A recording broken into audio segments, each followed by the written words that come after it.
तो आज का टॉपिक जो है हमारा वो है हिमांक में अवनमन या depression in freezing point. Last class में जैसे हमने बता दिया था आपको, हिमांक की परिभाषा बताई थी। एक बार उसको रिवाइज कर देते हैं कि हिमांक जो है वह ताप है जिस पर किसी द्रव का वाष्प दाब घटकर ठोस अवस्था के वाष्प दाब के बराबर हो जाता है। उस तापमान को हम हिमांक कहते हैं। क्योंकि हिमांक शब्द बना है हिम शब्द से, हिम का मतलब आप जानते हैं बर्फ़ होता है। तो हिमांक का अर्थ मतलब ये हुआ कि वो ताप जिस ताप पर कोई द्रव सामान्यतः जमना शुरू हो जाता है हिमांक कहलाता है। ज़्यादा सटीक रूप से हम उसको इस तरह से परिभाषित कर सकते हैं, जैसे हमने पिछले टॉपिक में क्वथनांक उन्नयन में देखा था कि हम वहाँ पर तापमान को बढ़ा रहे थे। तापमान बढ़ाने से वाष्प दाब बढ़ रहा था और वाष्प दाब बढ़ के वायुमंडलीय दाब के बराबर हो रहा था। यहाँ पे बात हिमांक की है, तो यहाँ हम तापमान को घटाएंगे, किसी द्रव को ठंडा करेंगे, तापमान को घटाएंगे तो उसकी वाष्प कम बनेगी और वाष्प कम बनेगी तो वाष्प दाब भी कम होगा। इस चीज़ को अच्छी तरह से समझ लें कि जब आप ताप को बढ़ाते हैं तो वाष्प दाब बढ़ता है और ताप को आप कम करेंगे तो वाष्प दाब घटेगा।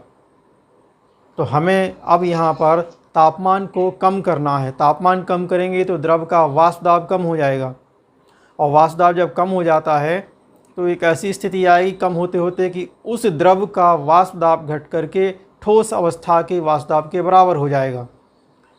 तो जिस तापमान पर किसी द्रव का वाष्प दाब घटकर ठोस अवस्था के वाष्प दाब के बराबर हो जाता है, उसी तापमान पर वो द्रव जमना शुरू होता है और वही ताप उसका हिमांक कहलाता है। तो ये तो हुआ हिमांक, पर हमारा टॉपिक है हिमांक में अवनमन, डिप्रेशन इन फ्रीजिंग पॉइंट। तो हिमांक में कमी को हमें यहाँ देखना है। अवनमन का मतलब है कमी, हिमांक में कमी हो जाना। राउल्ट के नियम में ये बताया गया था कि जब भी किसी शुद्ध विलायक में कोई अवाष्पशील विलेय पदार्थ मिलाया जाता है तो प्राप्त विलयन का वाष्प दाब शुद्ध विलायक के वाष्प दाब से कम हो जाता है। तो जब भी हम किसी शुद्ध विलायक में कोई अवाष्पशील विलेय पदार्थ घोलेंगे और विलयन बनाएंगे तो उस विलयन का जो वाष्प दाब है वो शुद्ध विलायक के वाष्प दाब की तुलना में कम हो जाएगा, माने वाष्प दाब में कमी आएगी। ठीक, और यहाँ पर हमें ठंडा करना है द्रव के लिए या विलयन के लिए। ठंडा करने पर भी वाष्प दाब कम होता है। एक तो पहले ही उसमें अवाष्पशील विलेय मिला देने की वजह से वाष्प दाब में कमी आ गई, अब उसको ठंडा करेंगे तो वाष्प दाब और घटेगा, वाष्प दाब में कमी आएगी, शुद्ध विलायक की तुलना में उसका हिमांक कम हो जाएगा। ये कहलाता है हिमांक का अवनमन। इसको हम एक ग्राफ की सहायता से समझेंगे। वाष्प दाब और ताप के बीच में हम एक ग्राफ प्लॉट करेंगे। तो हमें अब ठंडा करना है द्रव के लिए। सबसे पहले हम लेते हैं शुद्ध विलायक। मान लीजिए कि ये कोई ताप है और इस तापमान पर शुद्ध विलायक जो है उसका जो वाष्प दाब है वो इतना है। तापमान ये है, मान लीजिए इस तापमान पर शुद्ध विलायक का जो वाष्प दाब है वो इतना है। दोनों बिंदुओं को अगर हम मिलाकर देखें एक डॉटेड लाइन से तो हम देख सकते हैं कि ये पॉइंट मिल रहा है यहाँ पर, ये ठीक। तो इतने ताप पर वाष्प दाब शुद्ध विलायक की इतनी है, दोनों को मिलाकर हमने ये पॉइंट बना लिया। इस पॉइंट से हमें क्लियर हो जाएगा कि ये कोई टेम्परेचर है या रूम टेम्परेचर है। उस टेम्परेचर पे शुद्ध विलायक का वाष्प दाब फिलहाल इतना है। अब हम उसको ठंडा करेंगे, मतलब ताप को कम करेंगे। हम इस डायरेक्शन में आएंगे, तापमान घटाएंगे, हम यहाँ आएंगे। तापमान को जब हम घटाएंगे तो शुद्ध विलायक की वाष्प कम बनेगी और वाष्प दाब घटेगा। जैसे जैसे ताप को हम कम करते जाएंगे लगातार शुद्ध विलायक का वाष्प दाब कम होता जाएगा, तो उसका वाष्प दाब वक्र नीचे की ओर प्राप्त होगा हमें इस तरह से। ऐसा हम इस तरफ आए, टेम्परेचर को हमने कम किया तो देखें आप वाष्प दाब भी उसका कम हो गया, ग्राफ नीचे की ओर आ गया। ठीक, हम और तेज़ी से तापमान को और ज़्यादा कम करें, तापमान और कम करेंगे तो वाष्प दाब और तेज़ी से कम हो जाएगा। तो हमें इस तरह का एक ग्राफ और मिल जाएगा। इस ग्राफ को हम नाम दे देते हैं, जैसे ये ए और बी है, इसको मान लें सी। तो दो वक्र हो गए ए बी और बी सी। यहाँ पर जो वक्र ए बी है ये था द्रव विलायक का, द्रव विलायक, ये भी विलायक का है, पर यहाँ पर विलायक किस अवस्था में है, ठोस अवस्था में है, ठोस विलायक। तो जो वक्र BC है, BC ये ठोस विलायक का है, मतलब यहाँ पर विलायक ठोस अवस्था में है और यहाँ पे विलायक द्रव अवस्था में है। तो हम देख सकते हैं B एक ऐसा पॉइंट है जिस पॉइंट पर जो विलायक है उसके इस तरफ द्रव अवस्था है, इस तरफ ठोस अवस्था है। मतलब हम कह सकते हैं कि B पॉइंट पर द्रव और ठोस दोनों अवस्थाओं की वाष्प बराबर हैं। तो हम यहाँ इससे क्लियर समझ सकते हैं कि जैसे जैसे हम तापमान को कम करते जाते हैं वाष्प दाब घटता जाता है और B पॉइंट पर आकर के द्रव अवस्था का वाष्प दाब ठोस अवस्था के वाष्प दाब के बराबर हो जाता है। इसका मतलब ये हुआ कि इस पॉइंट के संगत तापमान पर जो हमारा विलायक है वो जमना शुरू हो जाता है। तो इसका संगत तापमान हम नीचे से यहाँ से मालूम कर सकते हैं। संगत तापमान सपोज इसको हम मान लें T0F। नॉट इसलिए लगा दिया क्योंकि अभी यहाँ पर जो विलायक है उस शुद्ध अवस्था में है और F फॉर फ्रीजिंग पॉइंट। तो ये तो हुआ विलायक का। अब हम बात करते हैं जैसे ही इस विलायक में, शुद्ध विलायक में हम अवाष्पशील विलय मिला देंगे तो जो प्राप्त विलयन होगा, विलयन का वाष्प दाब कम हो जाएगा लाउल्ट नियम के अनुसार। और जब विलयन का वाष्प दाब कम हो जाएगा तो विलयन का वाष्प दाब वक्र हमारे लिए इस शुद्ध विलायक के वाष्प दाब वक्र के नीचे प्राप्त होगा। या ये भी कह सकते हैं कि तापमान के प्रत्येक बिंदु पर विलयन का वाष्प दाब विलायक के वाष्प दाब की तुलना में कम हो जाता है। तो हमें विलयन का वाष्प दाब वक्र विलायक के वाष्प दाब वक्र के नीचे प्राप्त हो जाएगा। तो मान लीजिए कि इसी तापमान पर विलयन का वाष्प दाब अभी इतना है, इसी तापमान पर विलयन का वाष्प दाब इतना है।